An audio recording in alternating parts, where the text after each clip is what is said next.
বিএনপির জন্য চোখের সামনে যে কি আছে তারা বুঝতে অনেক কষ্ট হচ্ছে। বিএনপির নেতারা শব্দগুলো ব্যবহার করছেন ধোঁয়াশা অথবা কুয়াশা। এই সরকারের যে বর্তমান অবস্থান, এইটা বিএনপি মনে করছে তাদের জন্য একটা ধোঁয়াশামূলক অবস্থান। একদিকে সার্জিস লিখছে আগামী 5 বছরের জন্য ওনাকে প্রধানমন্ত্রী চায়।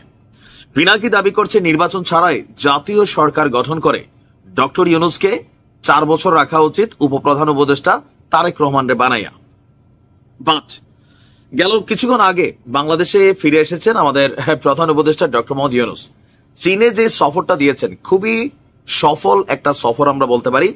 2100 কোটি ডলার, 2100 কোটি ডলার ঋণ, অনুদান, বিনিয়োগ অনেক কিছু নিয়ে তিনি দেশে ফিরছেন। কিন্তু দেশে ফিরেই একটা দুঃসংবাদ পেয়েছেন বিএনপির তরফ থেকে। যে কোনো মুহূর্তে জনগণের খাতিরে রাজপথে নামবে, গণতন্ত্রের খাতিরে বিএনপি। আর বিএনপি রাজপথে নামা মানে আপনি বুঝতে পারছেন তো, মানে এত বছর যে জিনিসগুলো তারা দেখাইতে পারে নাই, করতে পারে নাই, সম্পূর্ণটাই তারা এখানে শোডাউনে নিয়ে আসবে। সরকার বিপাকে পড়বে। ইভেন এই সংস্কার ইস্যুতে আজকে বিএনপির ক্লিয়ার কিছু বক্তব্য, যে তিনি বলছেন যে অতি অল্প সময়ে লেভেল প্লেইং ফিল্ড তৈরি করে নির্বাচনের ব্যবস্থা করাই বর্তমান সরকারের প্রধান চ্যালেঞ্জ হওয়া উচিত। জনগণ নির্বাচিত সরকার চায়, যেখানে প্রতিনিধিরা জনগণের কাছে দায়বদ্ধ থাকবে। কারণ সকল সংগ্রাম হয়েছে একটি অবাধ এবং সুষ্ঠু নির্বাচনের জন্য। কিন্তু জাতীয় নাগরিক পার্টি বলছে এই অভ্যুত্থান শুধুমাত্র একটা নির্বাচনের জন্য হয় নাই, সংস্কারের জন্য হয়েছে। বিএনপির বক্তব্য, জনগণ অনির্দিষ্টকালের জন্য এই সংস্কার তারা এই মুহূর্তে চাচ্ছে না। একদিকে যখন মির্জা ফখরুল ইসলাম তিনি এমন বক্তব্য দিচ্ছেন, অপরদিকে আমরা দেখছি যে বিএনপির আরেক নেতা জনাব রিজভী সাহেব তিনি আবার খুব কঠিন এক বক্তব্য দিয়েছেন যে নির্বাচন নিয়ে লুকোচুরি খেলা হচ্ছে। আর নির্বাচন নিয়ে সরকারের যে টাইম ফ্রেমটা, এটাও কিছুটা লুকোচুরি করা হচ্ছে, বা এটাতে বিএনপি ক্লিয়ার না। এখন এই কথাটা কেন আসছে? গেল কয়েকদিন আগে ইন্টারন্যাশনাল ক্রাইসিস গ্রুপের কাছে আমাদের প্রধান উপদেষ্টা বলছিলেন যে ডিসেম্বর অথবা মার্চ। আবার গেল 2-4 দিনের মধ্যে খবর চলে আসলো ডিসেম্বর অথবা জুন। এখন বিএনপি নিশ্চিত হতে চায় ডিসেম্বর নাকি জুন। প্রধান উপদেষ্টার কথার উপর তারা আস্থা রাখতে পারতেছে না। ইভেন উপদেষ্টা পরিষদের যে সকল সদস্যরা বিভিন্ন জায়গায় বক্তব্য দিচ্ছেন, তাদের কথাতেও বিএনপি পড়ছে অস্বস্তিতে। এর মাঝখানে হঠাৎ করে ডক্টর ইউনূসকে প্রধানমন্ত্রী চাওয়া, জাতীয় সরকার বানাইয়া প্রধান উপদেষ্টা হিসেবে আরো 3-4 বছর রাখা। আর যারা এই কথাগুলা বলছে তারা চেটু মেটু কোনো প্লেয়ার না, তারা চাইলে অনেক কিছুই করতে পারে। গত 7 মাসে এটা প্রমাণিত হয়ে গেছে। সো বিএনপি এই জায়গাতে কনসার্ন যে কোনো মূল্যে নির্বাচন করতে হবে। আর কখন কোন চিন্তা ভাবনা, ফন্দি ফিকির অথবা কোন পরিকল্পনা এই সরকার এস্টাবলিশ করে, এটা নিয়ে বিএনপি সবচেয়ে ভয় পাচ্ছে। কেন? নির্বাচন পিছাই যাবে। এখন আদৌ কি আসলে নির্বাচন ডিসেম্বরে হবে? আমার মনে হয় হবে না। তাহলে পরবর্তী স্টেপ জুন, সেইটাও এখন শঙ্কার বিষয়। কারণ পিনাকিদা তিনি খুব স্পষ্টভাবে কিছু বক্তব্য দিয়েছেন, যেগুলোকে আমি মনে করি সরকারের সাথে একটা কানেক্টিভিটি ওনারও আছে। সার্জিস হাসনাত তারাও একটা টিম পিনাকিদার সাথেই। সো মাঠের মধ্যে একটা অবস্থান তৈরি করা, সরকারের মধ্যে একটা অবস্থান তৈরি করা হইলেও হইতে পারে। যার কারণে বিএনপি এখন এই ধরনের গরম গরম বক্তব্য দিচ্ছেন।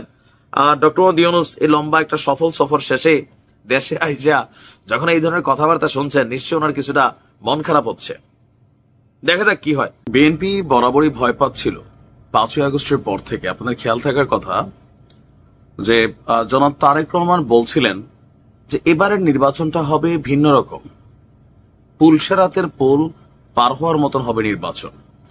আবার নির্বাচন নিয়ে বিএনপির যে তড়িঘড়ি ছিল, 5ই আগস্টে সরকার পতনের পর, শেখ হাসিনার পলায়নের পর বিএনপি একটা বড় ধরনের সমাবেশ করেছিল, যেখানে আমরা দেখেছিলাম যে 3 মাসের মধ্যে তারা নির্বাচন দাবি করেছিল। তো তখন আমি সহ সারা বাংলাদেশের মানুষ আমরা ব্যাপক সমালোচনা করেছিলাম যে এটা কেমন কথা রে ভাই, এত তাড়াতাড়ি নির্বাচন কেন? একটা সরকার মাত্র বসছে, একটু সময় নিতে হবে, পরিস্থিতিকে শান্ত করতে হবে। কিন্তু দীর্ঘদিন যাবৎ বিএনপির নেতারা যে কথাগুলো বলছিলেন, এই কথাগুলোর বিপরীতে গতকালকে হঠাৎ করে সার্জিস আলম তিনি যে স্টেটাস দিয়েছেন, পিনাকিদা তিনি যে বক্তব্য দিয়েছেন, দুইটাকে একযোগ করলে আগামী একটা সমীকরণ আমাদের পাশাপাশি বিএনপির নেতারা আরো বেশি দেখতে পাচ্ছেন, এমনকি তারা ভয়ও পাচ্ছেন যে আগামী 3 থেকে 4 বছর এই দেশে আদৌ কি ইলেকশন হবে কিনা। এখন নির্বাচন এবং ক্ষমতা নিয়ে ডক্টর মোহাম্মদ ইউনূস কিন্তু বেশ কয়েকবার বক্তব্য দিয়েছেন যে ওনার রাজনীতিতে আসার ইচ্ছা নেই, ইভেন তিনি কখনো রাজনীতি করবেন না, তিনি যে দায়িত্ব জনগণ দিয়েছে তাকে তিনি সেটা শেষ করে তিনি তার পুরনো যে কর্মস্থল সেখানে ফিরে যাবেন। কিন্তু হুট করে ডক্টর ইউনূস চীনে থাকা অবস্থায় সার্জিসের স্টেটাসটাকে ঘিরে রহস্যের দানা বাঁধতে শুরু করেছে। কেউ কেউ বলছেন যে সার্জিস আলম ডক্টর ইউনূসের সামনে একটা টোপ ফেলছেন, আবার হতে পারে এটা প্রি প্ল্যান্ড যে বিষয়টা নিয়ে কাউকে সামনে আসতে হবে। এখন সেই দায়িত্বটাকে পিনাকিদা সার্জিস পালন করছে। অনেকে মনে করছে যে সার্জিস আলম যদি এটা নিজ থেকে কইরা থাকে তাহলে এটা সে এনসিপির জন্য করছে, যে ডক্টর ইউনূসের সামনে ক্ষমতাকে একটা টোপ হিসাবে নাড়াচাড়া করা হচ্ছে, যে ডক্টর মোহাম্মদ ইউনূস যেন ভাবে যে ইয়েস সার্জিস একটা পোস্ট দিছে, লক্ষ লক্ষ মানুষ সেখানে কমেন্ট করছে, পিনাকিদা একটা ভিডিও বানাইছেন, লক্ষ লক্ষ মানুষ সেটাকে দেখছে, একটা জনমত গেল 2 দিনে মোটামুটি একটা জনমত কিন্তু গড়ে উঠেছে, হোক এটা 5% 10%, যে মানুষ মনে করছে যে ডক্টর মোহাম্মদ ইউনূস তিনি আগামী দিনে রাষ্ট্র ক্ষমতায় প্রেসিডেন্ট পদে থাকেন অথবা প্রধানমন্ত্রী পদে থাকতে পারেন। আবার অনেকে বলছেন তিনি তো ভাই রাজনীতি করবেন না, তাহলে কিভাবে প্রধানমন্ত্রী হবেন? এটারও সিস্টেম আছে।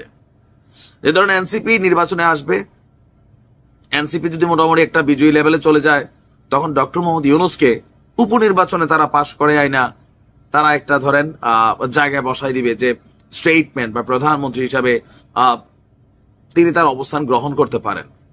এখন অনেকের বক্তব্য যে ডক্টর মোহাম্মদ ইউনূসের মাথায় যেটা নাই সেইটি ঢুকানোর চেষ্টা করছে সার্জিস এবং পিনাকিদা। এখন আসলে ওনার মাথায় কি আছে এটাকে আমাদের বোঝার সুযোগ আছে না, এটাও কিন্তু বোঝার সুযোগ নেই। তবে আওয়ামী লীগ সরকারের সময় শেখ হাসিনা বারবার বলতো যে ডক্টর মোহাম্মদ ইউনূস তিনি ক্ষমতা দখল করতে চান, তখন বিষয়গুলা হাস্যকর মনে হইত।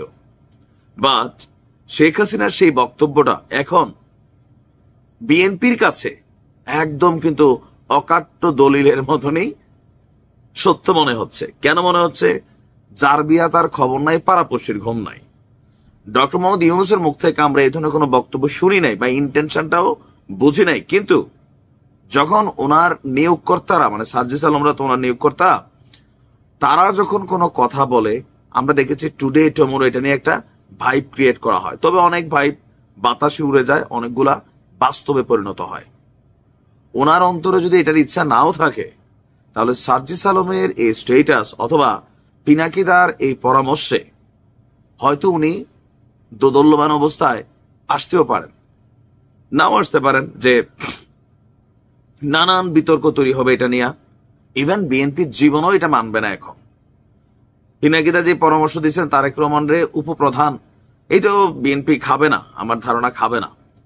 যদি এমন হয় আর কি যে পরিস্থিতি একবার আউট অফ কন্ট্রোল গেছে তখন তো খাইতে পারে, বাট সর্বোচ্চ চেষ্টা করবে যেটা না খায়। মানে আসলে কে কাকে নিয়ে খেলছেন এটা বোঝা অনেকটা কষ্টকর হয়ে যাচ্ছে।